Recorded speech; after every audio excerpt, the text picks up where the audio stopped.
Hi, this is Anna, and this is Check It at the Round Table, where we discuss movies, books, music, and stuff. Today we are discussing episode 8 of Plus or Minus, the Thai BL drama series. And yes, my hair is wet, because it's very humid where I am, and I'm like, I needed to wet my hair down. So anyway, but this is our first video podcast in a long time, because Anna has been tired, and I've finally gotten everything kind of put back together. I mean, of course you guys can't see behind me. Oh, Voldemort is behind that door. So anyway, we don't talk about him. But moving on, Plus and Minus, episode 8. In this episode, this is not an entirely kid-friendly episode. I'm just going to be honest here. Now, I will say it doesn't get terribly inappropriate. I mean, how to say this? I deem some things inappropriate that others would not, and I deem some things okay, which others would deem inappropriate, because I'm me and they're them. But anyway, in this episode, Jin Yuzhen and Fu Ligong and Jin Yuzhen, why did I do that? Because of I Do Be Loved in House. But anyway, Jing and Fu Ligong decide to spend the evening together. This is hilarious in his personal opinion, because I'm going, people are just weird when they try to be romantical. I'm like, some things I get, others I sit there and go, humans are strange sometimes. But anyway, Fu Ligong is trying to think of ways to be flirtatious as he's looking at himself talking and doing all this stuff, and at the same time simultaneously Jing is in his bedroom getting everything nice, putting rose petals on the bed in different shapes, and he ends up putting a plus and a minus, which I think is kind of hilarious. But anyway, at the end of the day, Fu Ligong is sitting there going, I suck at this. I am not going to be able to be flirtatious, because whenever I want to say something, it just goes poof. And Jing is sitting there going, oh, Fu will know I care about him so much because I put a plus and a minus on the bed in these rose petals. And Fu Ligong comes in, and he's like, why did you put the Mandarin sign for dirt on the bed? And Fu's like, I put plus and minus because I'm plus and you're minus, and together we balance each other out. So he's like, forget it, and he just hops in the bed. And Fu Ligong's like, okay, are you upset? And he's like, yes, I'm upset. And Fu Ligong goes, well, I guess we'll just go to sleep, have a nice night. And she was like, oh, I wasn't really thinking that was how this was going to play out, but okay. But anyway, that doesn't last too long. They end up kissing and then deciding just to sit there and snuggle, which I'm like, my kind of movie. Nobody really does anything. So anyway, they have that moment, as it were, with the sign for dirt. I mean, no offense, I'm like, they do remind me, someone had said in the comments this last week, they said, they really remind me of the couple from Cherry Magic of last year, Adachi and Kurosawa, I think.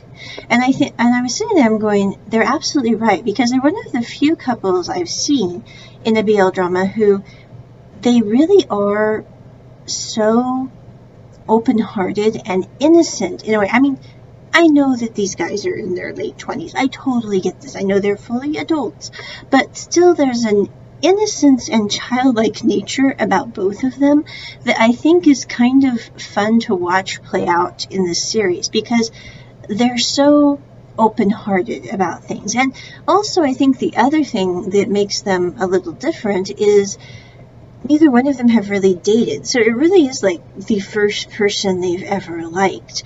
And so they have that whole, they haven't had their heart broken before in order to make them put up walls that they normally would put up in relationships. Like, for example, when I think of I Do Be Loved in House, Shi Li is very open-hearted. Jin Yuzhen is sitting there going, I've had my heart broken before. I don't want that happening again. That was unpleasant. Whereas in this show, both of them are so open-hearted. So anyway, they have that moment. They then go, and in the middle of all this, Yuki has asked them if they would like to go camping with him and Mr. Lai.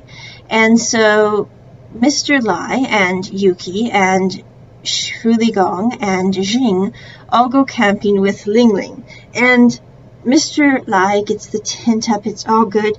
Yuki got his tent up quicker, and so Mr. Lai says, well, you must have been a lot better at putting things together than I am. And then Yuki's tent falls to pieces, and Yuki's sitting there like, I tried really hard. Did I do something wrong? And Mr. Lai's going, we can fix it. It's okay.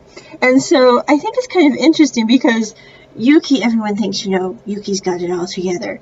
And I think, no one has it all together. We all have things that we're good at. We all have things that we're not good at. It just depends. Right now I'm having battles with what is it called? Playpen. I'm like, I am, I have done a lot of mechanical things. Why am I having trouble with this playpen? Although it would probably help if I read the instruction manual on the playpen, which I will do later today. But anyway, moving on. So they set up the tents. At the same time, Fu Ligong is trying to cook dinner. And he can't cook with a dink. He cannot cook rice. He cannot cook vegetable soup, corn chowder with seaweed. And so in the end, Jing says, you know what, Fu, let me handle the food. From now on, I will do the cooking because Fu Ligong really cannot cook. And he's like, okay, you handle the food. So Jing proves himself to be very capable in the kitchen. Outdoor kitchen, I should say. And he cooks up a fabulous meal that they all eat.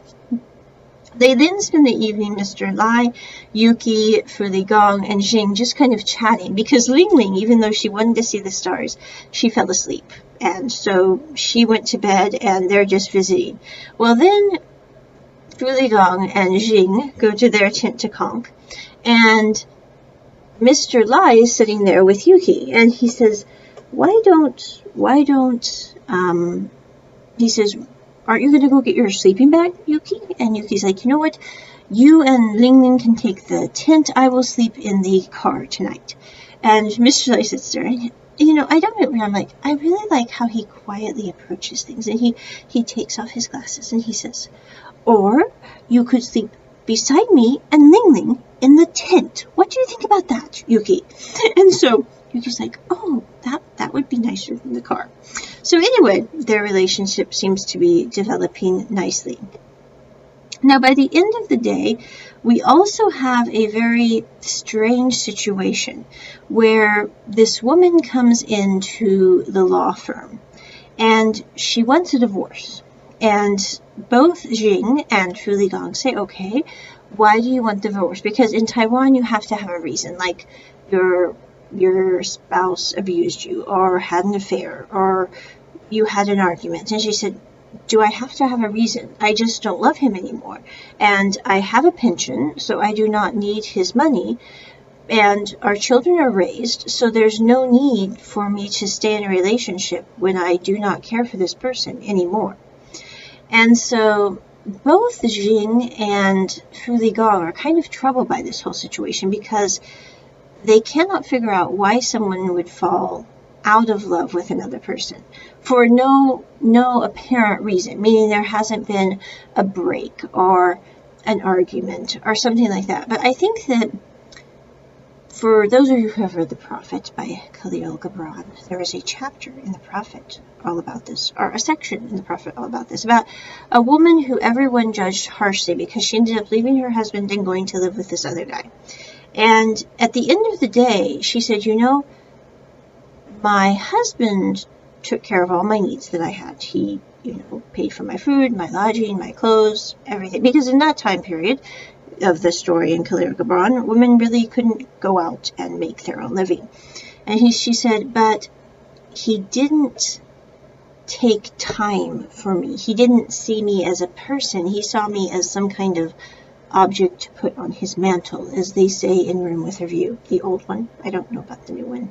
But anyway, so she said, that's why I left and went with the person who saw me, even though people are angry about it, even though people judge me. And, I had never read the Khalil Gibran until a couple years ago. And I was like, that explains a lot about why some people who don't really have any obvious reasons for breaking up. It's not like they have a big bombastic blowout, or they hate one another.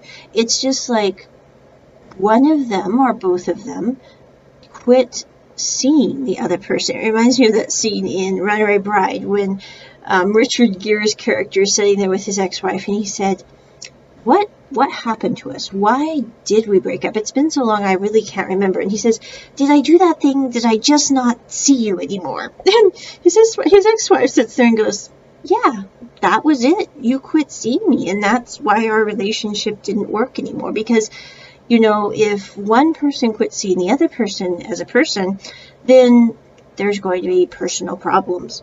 So anyway, moving on though. But this really troubles Fu Ligong and Jing, because they're sitting there going, what about if something like this happens with us? I think is what both of them are thinking, because it is a troubling thought to think that you could care about someone like crazy, and then as the years pass, as things become more mundane, as they say, you quit seeing them. And I think, you know, it's always good to sit there and go, am I seeing people? Do they matter to me the way that they need to? And am I showing that to others? And I think that's kind of what Fu Ligong and Jing are thinking here in this episode, which is interesting. And at the very end of this episode, the other thing that I think is kind of funny is we have, if you wait till the credits are done, we have what they call, I don't know why, they always call these really weird names, but they say sweet moments between the couple, basically. I'm like, I would never call it that, but okay, if that's what you want to call it, good for you. But anyway, we have Fu Ligong and Jing sitting there watching that really, no offense to anyone if it's an actual show, but stupid TV series about the guy who is after the other guy who looks like him. And they're watching it, and Fu Ligong is on the couch, just kind of studying like a cat. And Jing is on the couch, watching the movie, really engrossed, eating popcorn. And they're sitting there, and Jing says, see, I told you it was for the earth. That symbol was the earth in Mandarin. And Fu Ligong's going, okay, I'm glad for you. Have some popcorn. And he puts some popcorn in, and he goes, see, I told you, basically, aren't I brilliant? And he says, do you want to go see the movie version? And Fu Ligong, you can tell he's sitting there going, I really care about this person, but do we want to really go see this in the cinema? Isn't, you know, seeing it on the TV and the series enough torture? And so they're sitting there basically playing and laughing and chatting together as they're watching this movie. And I think that's one of my favorite scenes in the whole series so far is this one, because they really are so comfortable together as a couple. I mean, it's like they can just be themselves with one another because they've known each other for 26 years. So, I mean, it's not like really they can pull any punches because they know how the other one thinks for the most part. And that's what made this episode kind of one of my, it's not my favorite because I do wish that they maybe hadn't have been quite so romantical at the beginning. But I'm going, you know, they're trying to figure out their lives, and it's kind of funny to watch two people who really have never been in a relationship trying to figure out how to be in a relationship, and you're going, I really don't think it involves tigers on clothing. That's just honest personal opinion. So anyway, I'll figure out what I mean by that, because I'm trying to keep this kid friendly, but I'm like, it really has nothing to do with that, but good for you. So anyway, this episode I would give probably a 7 out of 10 because I would skip parts of it with the kiddies, but I really do like the end scene and also the camping scene, especially with Mr. Lai and Yuki and how they related to one another, and also with Fu Ligong and Jing, because there is a scene at the end of this episode as well where Jing pulls Fu Ligong out of the tent and says, come on, come see the stars. Let's go have a cuppa and look at the stars. And they're basically just sitting there on the camping chair, visiting and chatting and flopping next to one another like, I'm just here. And I really like it because Jing just kind of sits there and he literally flops himself into Fu Ligong's lap and puts Fu Ligong's arm around him like, I am here, I am happy, I am the clingy puppy, and I'm going to stay here. And Fu Ligong is just like, Yes, you're the clingy puppy, but you're my clingy puppy. So anyway, I really like the camaraderie as well as the innocence of the characters' relationships. And I think it's going to be interesting to see how this goes on. Of course, we all know episodes 10 and 11 are probably going to be dive bombs because we have to have conflict in a BL drama. I mean, what would it be if we didn't have conflict? I'm like, I'm really looking forward to the day when they make a drama where there's no impediment to the relationship, where everything just runs smoothly and you're sitting there going, what? Shock and awe. So anyway, but that is my review of Plus and Minus episode 8. Check it at the round table. Bye.